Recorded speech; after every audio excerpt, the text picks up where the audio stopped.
Calimera Calistera, j'espère que vous allez bien, c'est Cassandre. Installez-vous confortablement, on va parler de Dragon Ball Z Sparking Zero pour ce tout premier test de la chaîne YouTube. Ça fait plaisir. Alors, c'est parti, générique.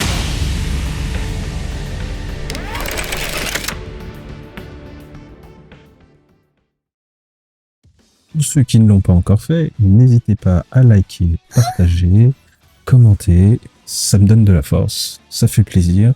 Vous êtes de plus en plus à m'écrire, à m'envoyer des messages, ça fait vraiment très plaisir. Je sais pas quoi dire. On a dépassé les 1500 vues, je crois, et puis on s'approche euh, tranquillement des 100 abonnés. Youpi! Attention, 100 abonnés. Bon, on s'approche des 50 abonnés. Non, ça fait vraiment plaisir. C'est vraiment gratifiant et je trouve ça cool. Donc merci. Et puis là, bon bah voilà, hein, un grand fan de Dragon Ball et Dragon Ball Z. On va éviter Dragon Ball GT. Donc voilà. Mais voilà, Dragon Ball Sparking Zero est sorti. Moi j'ai fait Dragon Ball Xenoverse à l'époque. J'avais adoré, c'était vraiment très intéressant. Je me suis pété des barres de rire, je me suis éclaté dessus. Bref, c'était vraiment très sympa. Et donc, Sparking Zero, que vaut-il? Est-ce que c'est un jeu de merde? Merci Chichounet. Ou est-ce que c'est un jeu où on va se taper des barres? Ça, on va le voir tout de suite. On va commencer tout de suite par le menu. Le menu qui apparemment a posé problème chez certains journalistes. On va pas dire lesquels, mais bon, vous le saurez de toute façon. Moi, je l'ai trouvé sympa. Voilà, le menu, je le trouve vraiment très sympa, c'est original, ça change, ça donne du dynamisme. Parfois, c'est un peu trop fouillé, un peu trop coloré, donc on peut se perdre facilement. Je trouve que l'exploitation est très sympa, ça dynamise un peu. Bon, clairement, hein, on a l'impression qu'il y a du chargement derrière, mais là, je vois pas trop ce qu'il y a chargé, donc je dirais plutôt que c'est juste pour donner une interface un peu particulière. Reste à voir à peu près comment ça va donner par la suite. Après, il faut savoir qu'il y a une limitation apparemment du FPS. Si vous le voyez en haut, en vert, il y a le nombre de FPS, donc je suis à 40. Alors, c'est un peu bizarre comme choix 40 parce que normalement on devrait être au moins à 30 ou 60 FPS. Et là, sur un écran comme ça avec une 490 sur du moteur Unreal Engine, on est aux alentours de 40-60. Bon, c'est pas ouf, on va dire. Mais ça aurait été vraiment très intéressant qu'au moins pour les versions PC, on débride cette limitation de FPS. On a vu qu'il y avait différents mondes, hein, différents modes. Il y a un choix aussi de personnages qui est colossal. On est sur 120 personnes. Alors, techniquement, il n'y a pas 120 personnages. C'est juste de la réplique de personnes. On a 18 Son Goku, par exemple. Je vois pas l'intérêt. Et encore, je pense qu'il y a pas il faut les débloquer. Et donc, pour moi, c'est trop. Idéalement, ce qui aurait été bien, c'est d'avoir juste un seul personnage, un seul Son Goku, qui pourrait évoluer au fur et à mesure du temps, ce qui aurait été beaucoup plus intéressant pour moi, avec une progression vraiment du personnage, en tout cas du mode histoire.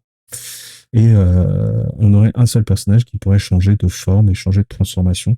Et ça, c'est bien. Ça veut dire que on va pouvoir, par exemple, je sais pas, passer de Goku Kaioken à passer en Super Saiyan 2, 3, 4, etc., etc. Et au fur et à mesure que tu fais ça, bah, tu dynamises et tu rallonges les combats.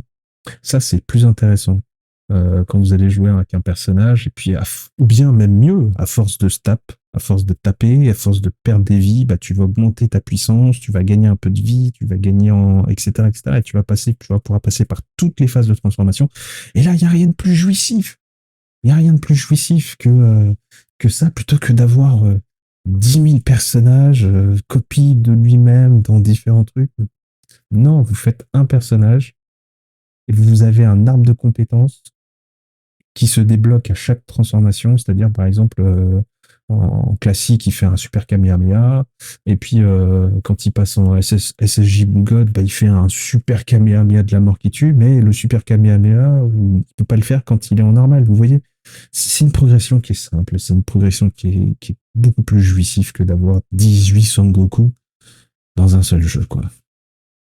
On a aussi un menu personnalisation. Alors le menu personnalisation, ça va pas casser trois pattes à un connard, mais voilà, ça a le mérite d'être là pour les gens qui sont fans et qui veulent passer et faire des modifications de skin et de techniques sur le même personnage répliqué plusieurs fois. Libre à vous, c'est votre kiff, c'est pas le mien.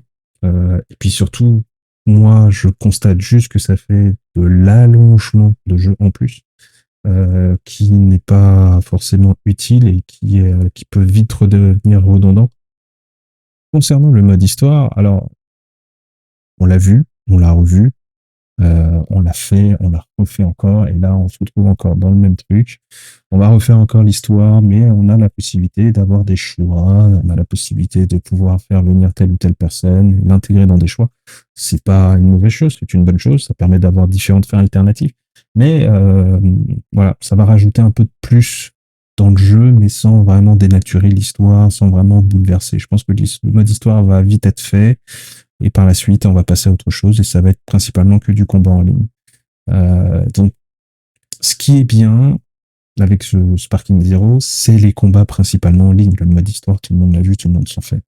Il y a quelques points techniques, moi, qui m'ont dérangé aussi pendant les phases de combat. C'est principalement aussi quand on est dans l'eau. Ouais, c'est pas très joli. Mais bon, on fait avec. Quand je vous disais que le moteur Unreal il n'était pas du tout exploité correctement, Unreal, on peut faire des dingueries sur l'eau et là, bah voilà, c'est pas très ouf, quoi. Il n'y a pas de il y a pas de, il y a très très peu de particules, il y a très très peu d'effets avec l'eau.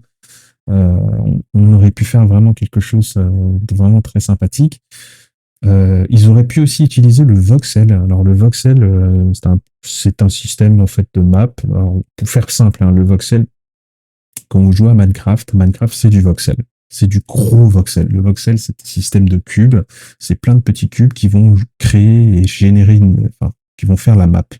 Et donc, on a du voxel aussi, mais pour des tout petites parties qui permet de créer des maps beaucoup plus réalistes. Par exemple, No Man's Sky, le système de craft où on va creuser tout ça, on va creuser, régénérer, c'est du voxel. On est vraiment sur du voxel.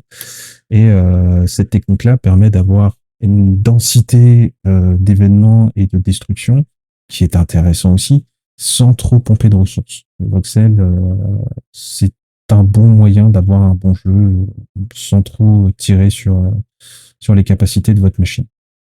Sur les phases de combat, c'est beau, mais c'est un peu brouillon. On se retrouve à taper souvent dans le vide, on ne comprend pas trop ce qui se passe. Il y a beaucoup d'effets qui sont pas utiles. On aurait pu améliorer les effets de vent. Ça, c'est beau aussi, mais voilà, ça reste juste une image en 2D qui va apparaître et puis c'est tout. J'ai pas été transcendé, je vous avoue. On va vite se retrouver sur des combats qui vont être très répétitifs. Il suffit d'avoir une technique, par exemple, d'enchaînement qui va être très intéressant. Et quand vous allez jouer en ligne avec des mecs qui vont rusher le jeu et qui vont avoir les meilleures techniques et qui vont être super doués, bah, vous n'allez pas faire grand chose. Les mecs, ils vont vous enchaîner. Et puis surtout, si vous ratez des coups de pied comme ça, vous amenez à Babelwed. Alors c'est bien pour fuir. Mais non, en fait, c'est complètement inutile. Il y a des dynamiques de combat qui sont vraiment très sympathiques, mais sans plus. Vous avez parlé du mode histoire. Donc, le mode histoire, il va vous permettre de pouvoir faire des choix, hein, faire venir des personnages. Je ne suis pas allé en profondeur, mais bon, ça reste quand même une liberté d'action que le joueur peut avoir. Mais ce genre de phase-là où on a des stops qui sont arrêtés, des images dans le jeu, alors qu'on pourrait faire des super belles cinématiques, toujours avec Unreal, ça permet de faire vraiment des trucs qui sont complètement fous. Et là, se stopper sur des images pour mettre du dialogue, moi, j'ai plus l'impression qu'on a voulu faire face à une forme de fainéantise monstrueuse. Parce que là, clairement, c'est même pas du chargement, hein, parce que le jeu, il est pas lourd du tout. Le jeu est très léger. Si je dis pas de bêtises, il doit faire une vingtaine de gigas. Ça, ce genre de phase avec des images, c'est de la fainéantise de développement. Encore une fois, ce n'est pas grave. Ils ont eu les directives, ils ont fait ce qu'on leur a demandé, mais pour moi, c'est pas ouf. On aurait pu faire quelque chose de beaucoup plus immersif dans l'univers de Dragon Ball Z, en sachant que c'est quand même un univers qui est apprécié par beaucoup de monde et ils auraient pu faire beaucoup plus d'efforts sur la technique d'environnement. Après, sur la technique des personnages, sur la modélisation des personnages, c'est bien. Bon, On va rien dire sur la bouche et sur le mouvement de la bouche. Vous savez, on dirait un chat qui fait les chats comme ça là, qui font quand ils sont devant une fenêtre et qu'ils ont vu une mouche. Bah, mon chat il fait pareil, donc c'est pas ouf. Mais voilà, encore une fois, les techniques de combat sont vues et revues, c'est les mêmes, c'est dynamique, mais ça casse pas trois pattes à un connard, quoi. On va voir maintenant ce que la presse a dit par rapport à ce Sparking Zero. Alors déjà, bon, qui aujourd'hui écoute la presse quand il va acheter ses jeux vidéo, enfin, qui lit la presse pour acheter ses jeux vidéo? C'est juste des notes qui sont complètement abusées, et puis on sait tous très bien qu'ils sont payés, et voilà, ils n'ont aucune impartialité. Là, ils mettent du 16 sur 20 pour un jeu comme Sparking Zero. Ok, très bien, le jeu il est beau, mais ça ne fait pas tout. Ce qui, moi, me chagrine en premier, c'est de voir s'il va y avoir de la redondance. C'est-à-dire si on va se retrouver à refaire toujours la même chose sans vraiment d'évolution. Une fois que vous avez débloqué tous les personnages, une fois que vous avez débloqué toutes les compétences et que vous êtes super fort, vous faites quoi? Est-ce qu'il y a des challenges, des dépassements de soi? Est-ce que ce genre de choses? Vous allez vite voir le poteau rose au bout de 20 heures, peut-être même moins. Alors, ils ont noté un manque de lisibilité globale dans les problèmes de caméra. Ça a toujours été le cas dans les Dragon Ball Z. Une mise en scène cinématique, oui, ça c'est problématique aussi dans le mode histoire, ça gâche beaucoup. On a des images. Un mode d'entraînement, ça on s'en fout. Une interface de menu stylée, au style rudimentaire. Non, je trouvais plutôt que c'était bien travaillé. Et je trouvais que c'était intéressant parce que ça apportait vraiment quelque chose de différent sur la saga, plutôt que des bandes de menus. Une interface très bateau et très simple. Bon, après, voilà. Un grand nombre de castings, jamais vu au lancement d'un Dragon Ball Z. Bah non, en fait, non. Il n'y a pas beaucoup de monde, il y a juste 18 personnages d'une même personne. Donc, je suis pas sûr que ce soit un si grand nombre de castings. Si vous prenez Tekken, il y a beaucoup de personnages, et ils ont tous un style différent. Là, c'est un grand nombre de joueurs. Enfin bref, faut pas écouter la presse. Les 13, 14, en la note des lecteurs, c'est un peu plus réaliste. On va passer à la note suivante. Je crois que c'est Gamecult. Gamecult qui avait mis, pareil, ergonomie des menus médiocres. Alors sur console, c'est peut-être différent. Je sais pas si c'est une optimisation, mais je pense qu'on doit être à 30 FPS. Je sais pas, 60 FPS, peut-être c'est pas impossible. On est quand même sur un rail. Un équilibrage de mode histoire en fraise, ouais, tuto insuffisant, ouais, bon, ouais, peu importe. Tout ce qui est décevant, ils ont mis 6 sur 10. Nombre de costumes à débloquer, nombreux costumes à débloquer, ouais, bon, surcouche RPG optionnel, oui, casting démesuré. Alors, casting démesuré, alors oui, clairement. Mais ça, c'est pas un point positif. Pour moi, c'est un point négatif. Le fait qu'il y ait qu'il y ait X personnages, différentes évolutions, non. Qu'il faudrait, comme je l'ai dit, c'est une personne qui va avoir par exemple, un Son Goku qui va avoir toutes les évolutions possibles, et vous allez pouvoir progresser en phase de combat avec un Broly par exemple. On sait que Broly il est beaucoup plus puissant qu'un Kaioken. Donc si vous vous tapez avec un Son Goku, le but du jeu, le challenge du jeu, ça va être de faire en sorte que Goku survive au coup répété d'un Broly pour arriver à une certaine puissance équivalente. Et là, on va avoir un jeu qui va être vraiment qui part d'un déséquilibre pour arriver à un équilibre. On sait que plus ou moins les personnages sont relativement tous assez forts les uns avec les autres, et qu'il y a quelques légères différences, l'un qui va dépasser l'autre, etc., etc. Donc voilà, il faudrait plutôt se la jouer comme ça plutôt que de faire 36 personnages qui vont tous se ressembler. Il va avoir 36 compétences différentes. Non, vous faites un seul personnage et qui va avoir sa faiblesse de départ, qui va devenir super puissant à la fin. On a aussi des différentes notes de tous les autres utilisateurs. On a vu sur Steam des gens qui se sont plaints, par exemple, de quelques bugs, la répétition, ce genre de trucs. Bon, moi, j'ai pas vraiment eu de problème là-dessus. Mais le truc qui moi m'a le plus chagriné, c'est le fait que on n'est pas de mode ultra wide, quoi. Si tu joues sur un écran qui est large, il faut qu'on ait des jeux avec une vision large. C'est la base. Sachant que Unreal le fait très bien, la gestion d'écran ultra wide. Il le fait très bien. Il n'y a pas de problème là-dessus. Il suffit juste de le commander. Il suffit juste de le coder. Ça se code même pas, en fait. C'est une case à cocher, en fait, à Unreal. Clairement, vous mettez la case, vous mettez la résolution, et puis avec la caméra, vous changez les FOV, ce qui est visible, ce qui n'est pas visible, et puis voilà, c'est tout. C'est pas très compliqué. Mais bon, là, ils l'ont pas mis, et je comprends pas. Pourtant, de plus en plus de monde a d'écran ultra wide, et ça reste un plaisir de jouer comme ça avec, quoi.